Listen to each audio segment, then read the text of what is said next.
नमस्कार दोस्तों, आप सभी का स्वागत है। आप सभी लोगों का एक बार फिर से भगवान शिव शंकर भोलेनाथ के YouTube चैनल धार्मिक ज्ञान में। दोस्तों, हमारा यह चैनल हिंदू देवी देवताओं को समर्पित है और अगर आप हिंदू देवी देवताओं की पूजा करते हैं तो इस चैनल को तुरंत सब्सक्राइब करके वीडियो को लाइक कर देना, ताकि भगवान शिव शंकर भोलेनाथ की कृपा आपके और आपके परिवार पे बने। दोस्तों, आज का वीडियो बहुत ही सुंदर और बहुत ही महत्वपूर्ण, साथ में लाभदायक भी है। दोस्तों, आप सभी लोगों को मैं बताना चाहूँगा, इस दुनिया में धन के बिना जिंदगी संभव नहीं है और धन की कामना हम सभी करते हैं, सभी लोग करते हैं। दोस्तों, तंत्र शास्त्र में भगवान शिव शंकर भोलेनाथ के शिवलिंग पर कुछ ऐसी बातों का वर्णन है जिसे करने से न केवल भगवान शिव शंकर भोलेनाथ अपितु माता लक्ष्मी का भी कृपा आपके जीवन में बनेगी और आपके घर में माँ लक्ष्मी निवास करेंगी। दोस्तों, अगर आप स्वयं भगवान शिव शंकर भोलेनाथ और माता लक्ष्मी को प्रसन्न कर लेते हैं तो माता लक्ष्मी आपके ऊपर इतनी धन की वर्षा करेंगी जिसकी आपने कभी कामना भी नहीं की होगी। दोस्तों, आज मैं आपको जो जानकारी बताने वाला हूँ, यह जानकारी आपकी किस्मत को संवार देगी और स्वयं भगवान शिव शंकर भोलेनाथ आपका भाग्य चमका देंगे। और दोस्तों, इतना ही नहीं, इस जानकारी से आपके जन्मों जन्मों की गरीबी मिट जाएगी। इस वीडियो को आप अपने फ़ायदे के लिए ज़रूर पूरा देखना। इस प्रकार की जानकारी बहुत ही कीमती और अमूल्यवान होती है, क्योंकि आगे चलकर आपके काम आने वाली हैं यह जानकारियाँ। दोस्तों, इस प्रकार की जानकारी आप कितना भी पैसा खर्च कर लें, आपको कोई नहीं बताने वाला। आप सब हमारे चैनल के परिवार हैं, इसीलिए इस प्रकार की गुप्त जानकारी हम आपके सामने साझा करने जा रहे हैं। लेकिन दोस्तों, उससे पहले मैं आपसे हाथ जोड़ के विनती करूंगा, अगर आप वाकई में भगवान शिव शंकर भोलेनाथ को मानते हैं, उनकी पूजा करते हैं और माँ लक्ष्मी की कृपा पाना चाहते हैं, तो इस वीडियो को तत्काल लाइक करके चैनल को सब्सक्राइब कर लें और कमेंट बॉक्स में ज़रूर लिखेगा ओम नमः शिवाय, जय लक्ष्मी माँ। साथ में अगर आपकी कोई मनोकामना है जिसकी आप पूर्ति चाहते हैं तो कमेंट बॉक्स में लिख सकते हैं, आपकी मनोकामना भगवान शिव शंकर भोलेनाथ पूरी करेंगे। दोस्तों, आज के इस वीडियो में हम आपको बताएंगे कि भगवान शिव शंकर भोलेनाथ के शिवलिंग पे चढ़ा हुआ पानी पीने से किस प्रकार से आपके जीवन में दरिद्रता, पैसे की समस्या और बीमारी हमेशा हमेशा के लिए आपसे दूर चली जाएंगी। समस्त जानकारी के लिए वीडियो को शुरू से लेकर अंत तक जरूर देखना। धार्मिक मान्यताओं के अनुसार सोमवार का दिन देवों के देव महादेव को समर्पित है और इस दिन विधि विधान के साथ इनका पूजन किया जाता है। भगवान शिव को त्रिलोकीनाथ भी कहा जाता है और मान्यता है कि इन्हें प्रसन्न करना सबसे सरल है। जब भोलेनाथ अपने किसी भक्त की भक्ति से प्रसन्न होते हैं तो उसकी सभी मनोकामनाएं पूर्ण कर देते हैं और आपके जीवन में आ रहे संकटों से भी आपको छुटकारा दिलाते हैं। इसके अलावा सोमवार के दिन अपनाए गए कुछ उपाय भी व्यक्ति के जीवन में बड़ा संकेत ला सकते हैं। अगर आप अपने जीवन में धन संबंधित समस्याओं से जूझ रहे हैं तो सोमवार के दिन कुछ विशेष उपाय जरूर अपनाएं। तो आखिर सोमवार के वह कौन से उपाय हैं जो पैसों की समस्या को दूर कर सकते हैं? यदि कोई व्यक्ति बहुत मेहनत के बाद भी धन संबंधित समस्याओं से छुटकारा नहीं पा रहा है तो उसे सोमवार के दिन विधि विधान के साथ भगवान शिव का पूजन करना चाहिए। सोमवार की रात को शिवलिंग के समक्ष घी का दीपक जलाएं और यह उपाय नियमित तौर पर 41 दिनों तक करें। मान्यता है कि ऐसा करने से भगवान शिव अपने भक्तों पर विशेष कृपा बरसाते हैं और उनकी आर्थिक समस्याओं को दूर करते हैं, साथ ही धन संचय में भी लाभ लाते हैं। भगवान शिव की उपासना करने से मनुष्य को सुख समृद्धि का वरदान मिलता है। यदि आप भी अपने घर में सुख समृद्धि, धन दौलत, शांति पाना चाहते हैं तो नियमित रूप से भगवान शिव की उपासना करें।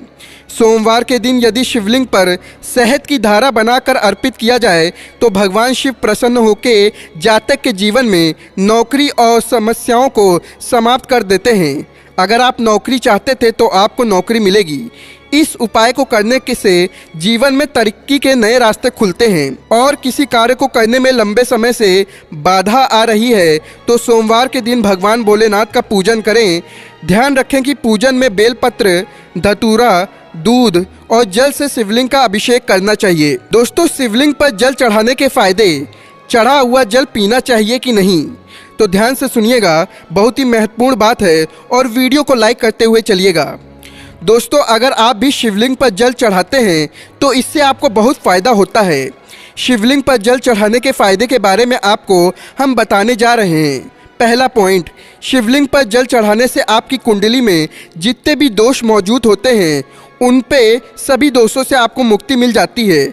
आपके वह सभी दोष दूर होने लगते हैं। दूसरा, अगर आप नियमित रूप से शिवलिंग पर जल चढ़ाते हैं तो आपको धन संपत्ति की प्राप्ति होती है और आपकी समाज में इज्जत बढ़ने लगती है। लोग आपको आदर पूर्वक देखने लगते हैं। तीसरा, अगर आप सोने के शिवलिंग पर जल चढ़ाते हैं तो इससे आपके सारे कष्ट दूर होते हैं और आपको शांति मिलती है। चौथा, शिवलिंग पर जल चढ़ाने से आपके घर में सुख, संपत्ति और धन तो आता ही है, साथ ही आपका शरीर पवित्र हो जाता है। दोस्तों, शिवलिंग पे चढ़ा हुआ जल पीना चाहिए या नहीं, इसके बारे में बताया गया है विंदेश्वर संगीता के 22वें अध्याय के 18 श्लोक में। और यहाँ पे यह बताया गया है कि जो जल शिवलिंग पर चढ़ाया जाता है उसे 3 बार थोड़ा थोड़ा पिया जाए तो इससे शरीर की कायिका, वांछिका एवं मानसिक यह तीनों प्रकार के रोगों से मुक्ति मिलती है। इसीलिए शिवलिंग पर चढ़े हुए जल को थोड़ा थोड़ा करके 3 बार जरूर पीना चाहिए। साथ में दोस्तों, हम आपको बताना चाहेंगे कि शिवलिंग पर मूंग चढ़ाने के फायदे। आपको यह तो मालूम होगा कि सावन महीने में भगवान शिव से अगर कोई मनोकामना मांगो तो वह अवश्य पूरी होती है। तो कहा जाता है कि अगर आप सावन महीने में शिवलिंग पर मूंग चढ़ाते हैं तो संतान की सुख की प्राप्ति होती है। वहीं सोमवार को शिवलिंग पर क्या चढ़ाना चाहिए, यह प्रश्न आप में से काफ़ी लोग पूछते हैं। तो मैं आपको बता दूं कि सोमवार पर शिवलिंग पर क्या चढ़ाना चाहिए, इसमें स्पष्ट लिखा हुआ है कि शिवलिंग पर कच्चा दूध आप चढ़ा सकते हैं और साथ ही साथ शिवलिंग पर बेलपत्र एवं चावल भी चढ़ा सकते हैं। इससे आपकी सभी मनोकामनाएं पूर्ण होंगी। दोस्तों, साथ में अब जो मैं आपको बातें बताने जा रहा हूँ यह बहुत ही महत्वपूर्ण है और ये बातें मैं जल्दी किसी को बताता नहीं हूँ, लेकिन इस वीडियो में मैं आज आपको वे सारी जानकारी प्राप्त कराऊंगा जिससे आपके जीवन में चल रही समस्त समस्याओं का समाधान हो जाएगा। तो दोस्तों, शिवलिंग पर केवल आपको जल चढ़ाने ही से यहाँ पे पूरी समस्याओं का अंत नहीं होगा, अपितु यहाँ पे आपको जल चढ़ाते समय एक मंत्र का उपाय भी करना होगा। इस मंत्र का उपाय करने के बाद आपके जीवन में पैसों की समस्याएं तो समाप्त हो जाएंगी, अपितु आपके जीवन में बीमारियों की जो समस्याएं हैं वह भी समाप्त होंगी। अगर आप शिवलिंग पर जल चढ़ाते हैं तो आपको उसके लिए मंत्र उच्चारण करना पड़ेगा। शिवलिंग पर जल चढ़ाते समय हमें सिर्फ एक मंत्र का जाप करना है, जो कि है श्री शिवाय नमस्तुभ्यम, श्री शिवाय नमस्तुभ्यम, श्री शिवाय नमस्तुभ्यम। और दूसरा मंत्र आप अपना सकते हैं, श्री भगवते सांब शिवाय नमः, श्री भगवते सांब शिवाय नमः, श्री भगवते सांब शिवाय नमः। इस मंत्र का उच्चारण करना चाहिए और आपके जीवन में हर समस्याओं का अंत होगा, यह मेरा कहना है, अर्थात आचार्य रामचंद्र शुक्ल का। साथ में दोस्तों, हम आपको बता दें कि शिवलिंग पर जौ चढ़ाने के फायदे भी होते हैं। अगर आप सोमवार के दिन शिवलिंग पर जौ चढ़ाते हैं तो इससे आपके परिवार में सुख समृद्धि आती है, आपके परिवार के सदस्यों के बीच आपसी प्रेम बना रहता है। आपको शिवलिंग पर जौ चढ़ाने के बाद उसे पंडित या किसी ज़रूरतमंद को दान दे देना चाहिए। साथ में दोस्तों, शिवलिंग पर सरसों का तेल चढ़ाने के भी फायदे मैं आपको बताऊंगा। अगर आप शिवलिंग पर सरसों का तेल भी अर्पित करते हैं तो इससे कानूनी झंझट से मुक्ति मिलती है एवं आपको वित्तीय समस्याओं से भी मुक्ति मिलती है और आपको अपने शत्रुओं पर विजय भी प्राप्त होती है। साथ में आपका शरीर पवित्र एवं स्वस्थ होने लगता है एवं आपके घर में सकारात्मक ऊर्जा बनी रहती है। साथ में दोस्तों, शिवलिंग पर घी चढ़ाने के भी कुछ अलग उपाय हैं और इसके फायदे हैं। अगर कोई व्यक्ति शरीर से कमजोर एवं दुर्बल है और अगर वह शिवलिंग पर सावन महीने में देसी गाय का शुद्ध घी चढ़ाता है तो उसे अपने दुर्बल शरीर से मुक्ति मिलती है और उसका शरीर हष्ट पुष्ट बनता है। वहीं शिवलिंग पर गेहूं चढ़ाने से क्या होता है, तो मैं आपको बता दूं, अगर आपको संतान प्राप्ति नहीं हो रही है, काफ़ी समस्याओं से आप ग्रसित हैं, आप डॉक्टरों के पास जाते हैं, आपको संतान नहीं हो रही है, तो इसका केवल एक ही इलाज है, आपको शिवलिंग पर गेहूं चढ़ाना है। और यह गेहूं जब आप उसको चढ़ा देंगे तो किसी पंडित या ज़रूरतमंद को दान देना है। आपको 7 सोमवार ऐसा करना है और उसके बाद 7वें सोमवार के बाद आपको गरीबों को भोजन करवाना है। इससे आपके जीवन में संतान की प्राप्ति होगी। साथ में दोस्तों एक और बात मैं आपको बताना चाहूँगा कि शिवलिंग पर केसर चढ़ाने के भी फायदे हैं। कहा जाता है कि भगवान शिव शंकर को केसर बहुत ज़्यादा पसंद है।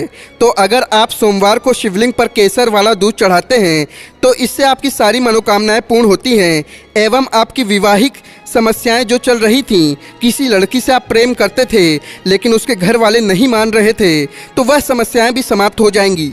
साथ में शिवलिंग पर काले तिल चढ़ाने के भी फायदे हैं। अगर कोई व्यक्ति आर्थिक रूप से बहुत कमज़ोर है तो वह अगर सावन माह में शिवलिंग पर जल में काले तिल को डालकर शिवलिंग पर चढ़ाता है तो उसे इस समस्याओं से मुक्ति मिलती है। वहीं दोस्तों मैं आपको बता दूं कि शिवलिंग पर चावल चढ़ाने के भी फायदे हैं। कहा जाता है कि अगर कोई व्यक्ति शिवलिंग में प्रतिदिन चावल के 5 दाने चढ़ाता है तो शिव जी बहुत ज़्यादा प्रसन्न होते हैं और उस व्यक्ति की सारों मनोकामना पूर्ण कर देते हैं और उस व्यक्ति के घर में सुख समृद्धि एवं धन संपत्ति बनी रहती है। साथ में दोस्तों शिवलिंग पर गुड़ चढ़ाने के भी फायदे होते हैं। अगर आपको धन की समस्या है तो आप शिवलिंग पर गुड़ चढ़ा सकते हैं क्योंकि गुड़ मीठा होता है और अगर आप इसे शिवलिंग पर चढ़ाते हैं तो यह स्वयं स्वाद अनुसार ही परिवार में मिठास लाता है तथा आपकी धन की समस्याओं को कम करता है। तो शिवलिंग पर कौन से लोटे से जल चढ़ाना चाहिए? अगर आप शिवलिंग पर जल चढ़ा रहे हैं तो आपको हमेशा सोने चांदी या फिर तांबे के पात्र का ही उपयोग करना चाहिए। आपको कभी भी स्टील या लोहे के लोटे का इस्तेमाल नहीं करना चाहिए। साथ में दोस्तों भगवान शिव शंकर भोलेनाथ पे कितने बेल अर्पित करने चाहिए? वैसे तो इसका कोई भी निश्चित सीमा नहीं है, किंतु आपको शिव जी पर केवल और केवल 3 से लेकर 11 बेलपत्र अर्पित करना चाहिए। यह हिंदू पुराणों में लिखा हुआ है। साथ में दोस्तों मैं आपको बताना चाहूँगा सोमवार भगवान शिव शंकर भोलेनाथ के कुछ नियम होते हैं जो कि आप जान लें। सोमवार का दिन भगवान शिव को समर्पित है। इस दिन अगर व्रत किया जाए तो व्यक्ति की सारी मनोकामना पूरी होती है। तो सोमवार व्रत करने के कुछ नियम इस प्रकार के हैं।